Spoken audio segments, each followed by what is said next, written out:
வணக்கம் friends, welcome to Vidya's cooking. இன்றைக்கி உங்களுக்கு முருங்கைக்கீரையும் கடலக்கொட்டையும் சேர்த்து பொரியல் செஞ்சு காமிக்க போகிறேன். அருமையான பொரியல் அம்மா வந்து சூப்பராக தயார் பண்ணுவாங்க. ஃபஸ்ட்லேருந்து காமிக்கிறாங்க முருங்கைக்கீரை எப்படி அம்மா வந்து க்ளீன் பண்ணிகிட்ருக்காங்க, அது பொரியல் எப்படி தயார் பண்ணலான்னு.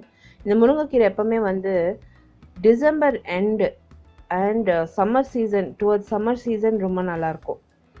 அப்போ நீங்கள் இந்த முருங்கைக்கீரை வாங்கினீங்கன்னா ரொம்ப நல்லாயிருக்கும், ரொம்ப அருமையாக இருக்கும். ஒரு மாதிரி கொழுன்னு நல்லாயிருக்கும். இப்போ இந்த முருங்கைக்கீரை எப்படி க்ளீன் பண்ணுறதுன்னு காமிக்கிறேன். ரொம்ப பேர் தெரிஞ்சிருக்கலாம், நிறைய பேர் புதுசாக சமையல் பண்ணுறவங்களுக்கு தெரியாது இல்லையா? ஸோ அதனால ஃபஸ்ட்லேருந்து காமிச்சிட்ருக்கேன். எப்போவுமே வந்து இந்த முருங்கைக்கீரையை நீவி அந்த மெலிசாக இருக்க காம்பெல்லாம் எடுத்துடணும். இந்த காம்பெல்லாம் வந்து கொஞ்சம் கட்டையாக இருக்க காம்பு நாங்கள் வந்து இடித்து ரசம் பண்ணுவோம். முருங்கைக்கீரையில் நிறைய ரெசிபீஸ் நான் காமிச்சிருக்கேங்க ஏற்கனவே. முருங்கைக்கீரை கட்டை யூஸ் பண்ணி நான் ரசம் பண்ணி காமிச்சிருக்கேன். முருங்கைக்கீரையில் வந்து முட்டை பொரியல் காமிச்சிருக்கேன். ஸோ ட்ரெடிஷ்னல் ரெசிபீஸ் நிறைய காமிச்சிருக்கேன். நான் வந்து அப்டேட் பண்ண வேண்டிய வீடியோஸ் சிலது இருக்குது. நான் வந்து அப்கமிங் டேஸில் அப்டேட் பண்ணுறேன். ஆனால் இந்த முருங்கைக்கீரைன்றது வந்து ரொம்பவே ஒரு அருமையான ஒரு ஹெல்த்தியான ஒரு உணவுன்னு சொல்லலாம். நிறைய பேர் ப்ரெக்னென்ட் லேடிஸ்க்கெல்லாம் வந்து இது நிறைய கொடுக்குறாங்க. ஆஃப்ரிக்காலெல்லாம் பார்த்திங்கன்னா இது பொடி பண்ணி டீ தூள் பண்ணி டீயாக அவங்க வந்து சாப்பிட்றாங்க. ஸோ நிறைய பேர் வந்து வெரைட்டியாக இந்த மாதிரி இந்த முருங்கைக்கீரை பொடி வந்து இப்போ நிறைய யூஸ் பண்ணுறாங்க. நாங்கள் வந்து ஃப்ரெஷ்ஷாக கடிக்கிறப்போ எவ்வளோ நம்ம இதை சாப்பிட முடியுமோ அவ்வளோ சாப்பிடுவோம். இது நிறைய வைட்டமின்ஸ் இருக்க தொட்டு நிறைய சாப்பிடுவோம். இங்கே எஸ்பெஷலி இங்கே கர்நாடகா பெங்களூர்லலாம் பார்த்தீங்கன்னா ட்ரெடிஷ்னலாக வந்து இந்த ராகி ரொட்டி அரிசி ரொட்டிக்கெல்லாம் இந்த முருங்கைக்கீரை சேர்த்துக்குவாங்க. இது நீங்கள் க்ளீன் பண்ணி அந்த மெலிசாக இருக்க காம்பெல்லாம் நீக்கிட்டிங்கன்னா அந்த கீரை மட்டும்தான் நம்மளுக்கு தேவைப்படும். குச்சியாக இருக்க அந்த காம்பெல்லாம் நீக்கிடணும். ஸோ மெலிசாக இருக்கும். ஸோ அது மைன்யூட்டாக அது பார்த்து எடுத்துடுங்க.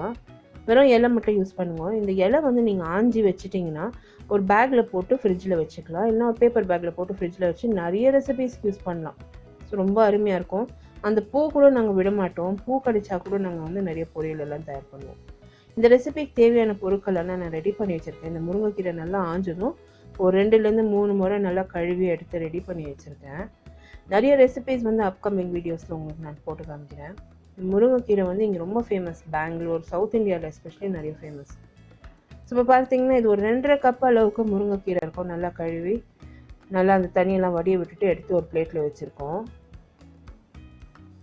வேர்க்கடலை நல்லா வறுத்து அந்த பொட்டெல்லாம் நீக்கி தோலெல்லாம் நீக்கி ஒரு கப் அளவுக்கு எடுத்து வச்சுருக்கோம்.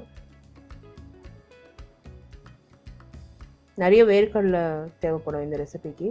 பொடியாக வெங்காயம் நறுக்கி வச்சுருக்கோம். பொடியாக பூண்டு, பச்சை மிளகா வந்து சென்டரில் கீறி வச்சுருக்கோம். இஞ்சி வந்து நல்லா திருவி வச்சுருக்கோம். இந்த கேஸ்ட்ரிக் ப்ராப்ளமெல்லாம் இருக்கவங்களுக்கு வந்து இந்த முருங்கைக்கீரை ரெகுலராக சாப்பிட்டா ரொம்ப நல்லாயிருக்கும். கேஸ்ட்ரிக்கெல்லாம் கொஞ்சம் குறையும்னு சொல்லுவாங்க.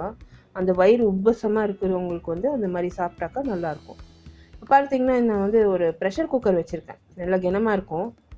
முருங்கைக்கீரை சீக்கிரமாக வெந்துடும். பார்த்தீங்கன்னா அதில் வந்து ஒரு 2 டேபிள் ஸ்பூன் அளவுக்கு எண்ணெய் விட்டுருக்கேன். இந்த ரெசிபி செஞ்சு முடித்த பாடு நீங்கள் சாப்பிட்டீங்கன்னா இந்த முருங்கைக்கீரை நெய்லியே பண்ண மாதிரி இருக்குங்க. அவ்வளோ டேஸ்ட்டாக இருக்கும். இப்போ நான் ஒரே மொத்தமாக எல்லாம் சேர்த்துருக்கேன். வெங்காயம், திருவி வச்சுருக்க இஞ்சி, பூண்டு பொடியாக நறுக்கி வச்சுருக்கிறது, பச்சை மிளகா கீறி வச்சுருக்கிறதெல்லாம் ஒன்றா சேர்த்து நல்லா ஃப்ரை பண்ணுறேன். இந்த வெங்காயம் ஃப்ரை ஆகிற நேரத்துக்கு நான் அந்த வேர்க்கடலையே கொரப்பாக அரைச்சிக்கிறேன் மிக்சியில் சேர்த்து.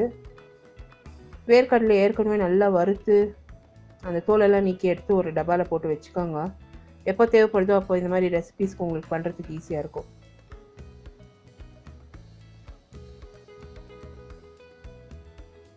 இந்த ரெசிபிக்கு நிறைய வேர்க்கடலை தேவைப்படும். கொரப்பாக அரைச்சிக்கணுங்க. 2 வாட்டி பல்ஸ் பண்ணியிருக்கேன், அவ்வளோதான். ரொம்ப நைஸாக பொடி பண்ண வேணாம்.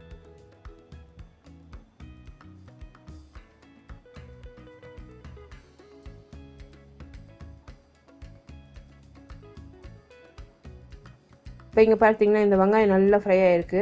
இதில் வந்து நான் இந்த முருங்கைக்கீரை கழுவி வச்சுருக்கிறது சேர்த்துக்கிறேன்.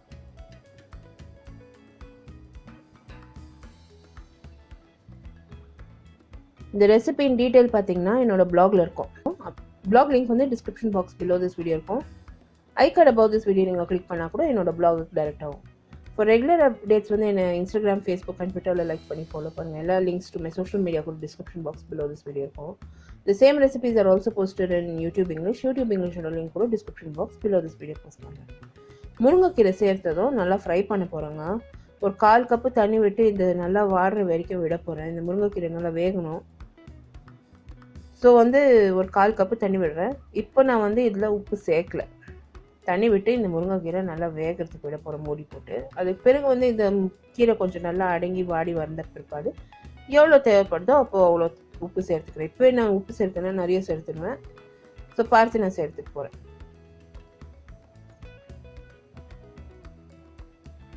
இந்த முருங்கைக்கீரை ஆன மட்டுக்கும் பசங்களுக்கு கொடுத்து பழக்கப்படுத்துங்க. கண்ணுக்கெல்லாம் ரொம்ப நல்லது, ஐஸ்க்கு நல்லது, இந்த வாய்வு இருக்கவங்களுக்கெல்லாம் கூட ரொம்ப நல்லது. ஸோ அருமையான ஒரு கீரை நம்ம இந்தியாவிலேயே கிடைக்கும் போது நம்ம ஏன் யூஸ் பண்ணக்கூடாது? ட்ரை பண்ணி கண்டிப்பாக பரிமாறுங்க. கண்டிப்பாக ட்ரை பண்ணுங்கள். இந்த மாதிரி ரெசிபீஸை ட்ரை பண்ணிவிட்டு உங்கள் ஃபேமிலிக்கு சர்வ் பண்ணுங்கள். மூடி போட்டு நல்லா ஒரு 5 மினிட்ஸ் வேக வச்சிட்டாங்க. இந்த கீரையை 5 to 10 மினிட்ஸ் ஆகும். அது நல்லா வாடி வரும். பார்த்திங்கன்னா அந்த உப்பு நம்ம சேர்த்தோம்னா கரெக்டாக இருக்கும். உப்பு சேர்த்துருக்கேன்.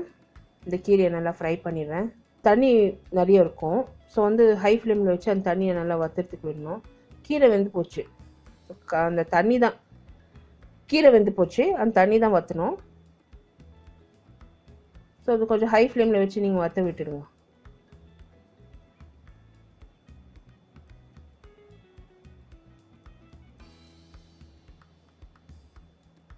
என் தண்ணி நல்லா வற்றிடுச்சு. எண்ணெய் நல்லா மேலே மிதந்து வந்திருக்கு. இதில் வந்து அந்த வேர்க்கடலை, நான் பொடிச்சு வச்சுருக்க வேர்க்கடலையை நான் சேர்க்க போகிறேன்.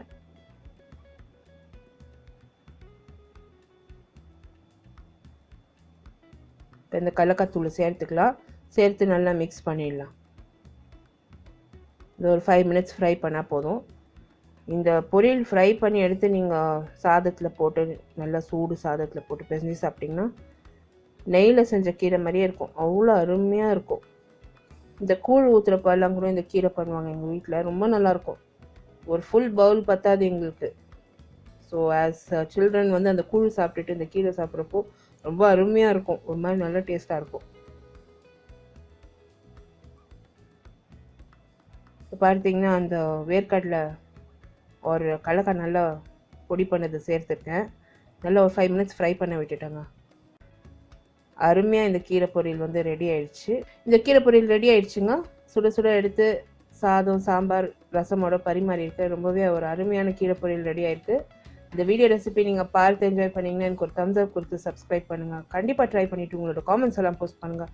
அடுத்த புதிய ரெசிபியோட மறுபடியும் சந்திக்கும் வரை this is Vidya Lakshmi. Thank you so much for வாட்சிங். பாய்.